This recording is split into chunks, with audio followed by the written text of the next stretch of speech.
শনিবার সন্ধ্যায় ঢাকার শিল্পকলা একাডেমির নন্দন মঞ্চে বুদ্ধ পূর্ণিমা উপলক্ষে আয়োজিত হয় সাংস্কৃতিক উৎসব।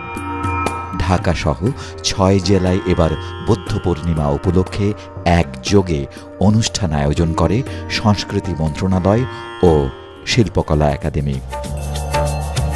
ঢাকার পাশাপাশি চট্টগ্রাম, কক্সবাজার, বান্দরবান, রাঙ্গামাটি এবং খাগড়াছড়িতেও এই উৎসব অনুষ্ঠিত হয়। এবছর বুদ্ধ পূর্ণিমা রোববার হলেও শিল্পকলা একাডেমি অনুষ্ঠানটি আয়োজন করেছে বুদ্ধ পূর্ণিমার আগের দিন সন্ধ্যায়। শুরুতে অনুষ্ঠানে বৌদ্ধ সম্প্রদায়কে নিয়ে সংস্কৃতি বিষয়ক মন্ত্রণালয় নির্মিত একটি ভিডিও চিত্র দেখানো হয়।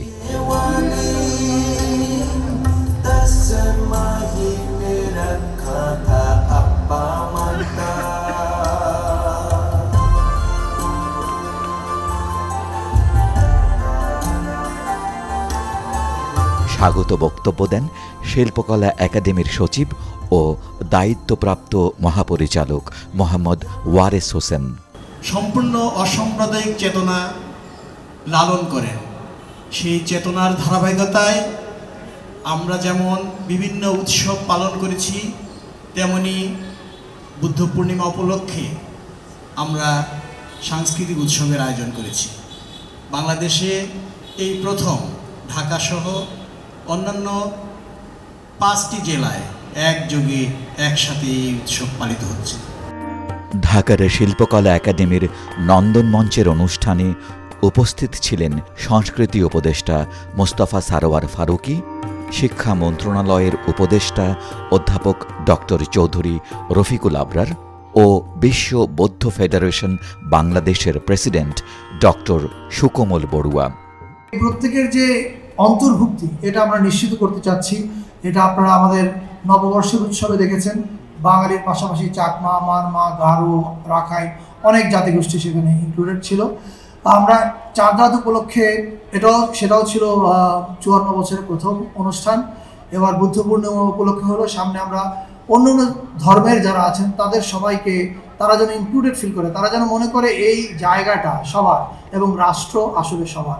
মহামতি গৌতম বুদ্ধের যে বাণী, শান্তির বাণী, সকলে মিলেমিশে থাকার যে বাণী, সেই বাণী আমরা আত্মস্থ করি এবং একই সাথে আমরা নতুন বাংলাদেশ যৌথভাবে গড়ে তুলি, যেখানে তুমি আমি না, আমরা সবাই এক। যে পরিবেশ তৈরি করা হয়েছে, একসঙ্গে যে বুদ্ধবাণী উচ্চারিত হচ্ছে, অহিংসার বাণী, মানবতার বাণী, সাম্যের বাণী, সৌভ্রাতৃত্বের বাণী, ভালোবাসার বাণী এবং হৃদয়ে একে অপরকে গ্রহণ করার বাণী, এই বাণী আমার বর্তমান সময়ের জন্য খুবই অপরিহার্য। আজকের এই দিনে আমরা স্মরণ করতে পারি মহামানব গৌতম বুদ্ধকে, যিনি 2500 বছর আগে এই পৃথিবীর বুকে আবির্ভূত হয়েছিলেন সাম্যের বাণী নিয়ে, অহিংসার বাণী নিয়ে, বিশ্ব মানবতার বাণী নিয়ে। তার বাণীতে ধ্বনিত হয়েছিল, প্রতিধ্বনিত হয়েছিল মানব বিশ্বের বাণী, শান্তি, করুণা, মৈত্রী, উপেক্ষা, ব্রহ্মবিহার। সাংস্কৃতিক আয়োজনের শুরুতে পরমেশ বড়ুয়ার পরিচালনায় মানবতাবাদী সমবেত সঙ্গীত পরিবেশন করেন বাসাবো সবুজবাগের ধর্মরাজিক ললিতকলা একাডেমির শিল্পীরা।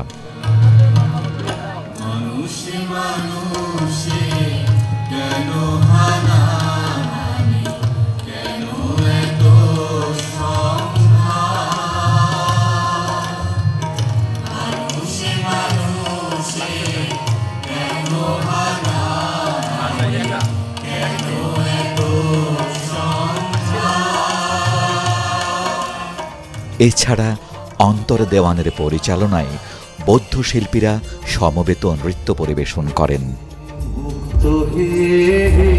অনন্ত পুণ্য করুণা ঘন ধরণী তল কর কলঙ্ক শূন্য ঘর কুটিল পন্থ তার জটিল বন্ধ হিংসায় উন্মত্ত পৃথিবী নিঠুর দ্বন্দ্ব।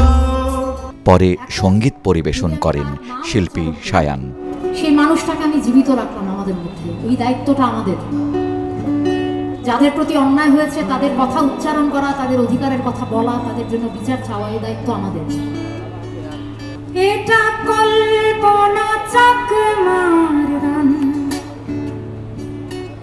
আমরা বাঙালিরা তো শুনিনি নামটাও তা, এই নামে ছিল বুঝি কেউ, জিজ্ঞেস করো যদি কথা বলে উঠবে পাহাড়, জিজ্ঞেস করো যদি কথা বলে উঠবে পাহাড়, আমাদের শহরের মন আজও কি জানতে চায় পাহাড়ির কেমন জীবন। অনুষ্ঠানে বাংলাদেশ বৌদ্ধ কৃষ্টি প্রচার সংঘের সভাপতি, বুদ্ধপ্রিয় মহাথেরোর প্রতিনিধি হিসেবে উপস্থিত ছিলেন বাংলাদেশ বৌদ্ধ ভিক্ষু মহাসভার প্রচার সচিব ভদন্ত মেডিটেটর এস শাসন বংশ মহাথেরো।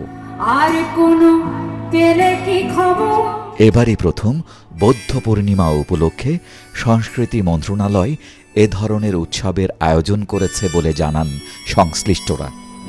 আমি মোটেও তো নই আর কারো চেয়ে বড়, আমি ভুলেও কখনো চাইনি ধ্বংস কারো, আমি কখনো কাউকে বলিনি অস্ত্র ধরো।